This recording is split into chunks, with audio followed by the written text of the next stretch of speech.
Hello po, pwede po ba sumakay? Sakay po ako. Up. Yeah. Ay. Doon po sa Valle Dulce, Block 16, La 30. Ano yung Kuya Yuan? Ayos lang. Ito po si Kuya Yuan. Sinundo si Daddy.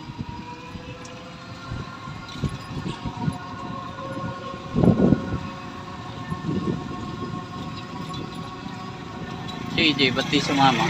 Lakay pa po eh. Ha? Lakay po. Pero napapasama sana. Hindi ko po alam. Hindi sinabi ni Mami na sunduin ako. Sinabi po. O di nasibot.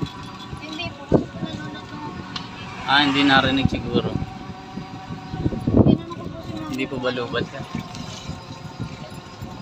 Hindi pa naman po. Oo.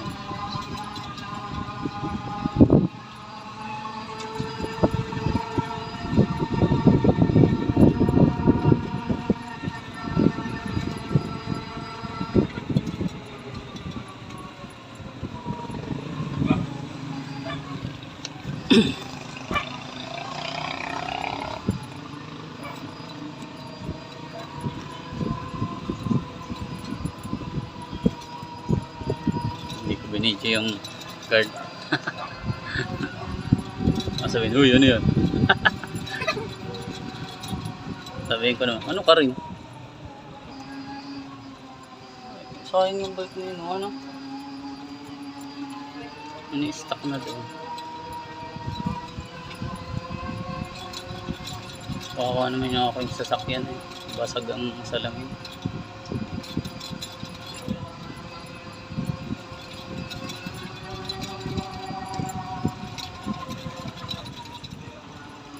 Okay, maliit na crack lang po yun. Maliit, mahaba.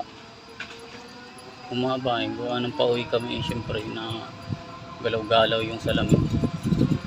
Umabot sa malapit na sa gitna. Ayo, yung ano po, yung pusa. Ay, yan yung inampon nyo. Opo. May bastos naman yata eh. Yan.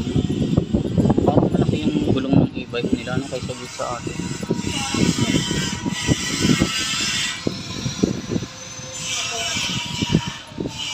₱50 yung pumasahe doon sa motor. Doon lang sa labas. Ayun, bahay namin. Aypas na.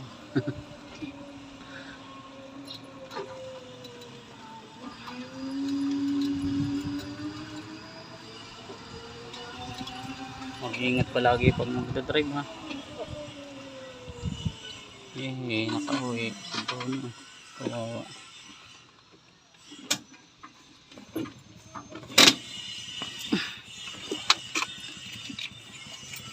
Dali mo yung bag ko.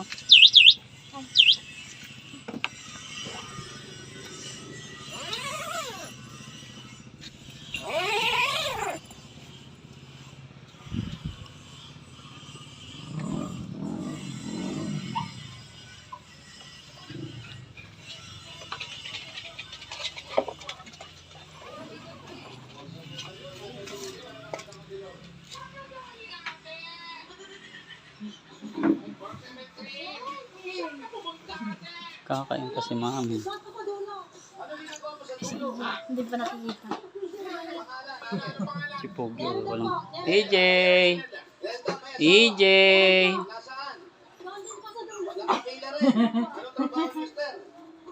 Tinira ng prutas ko. Prutas? Anong prutas ito? May mga mangga po, Bless. may rambutan, sari-sari Bless. po. Sari-saring prutas. Ilan ang anak? Dalawa Pakisa po. ka dali. Dalawa. Tapos yung tinitinda yung prutas, nakapwesto ba o naglalako kayo? Naglalako ng kariton po. Kariton, umiikot. Kariton ang nilalako nyo. Kung lugar umiikot, dito lang. Dito lang din po sa Lapan. So marami na kayong customer. Meron din naman po. Paano pong ginagawa nyo? Umahango lang kayo, bumibili kayo ng divisoria, paano po? Opo, umaango po.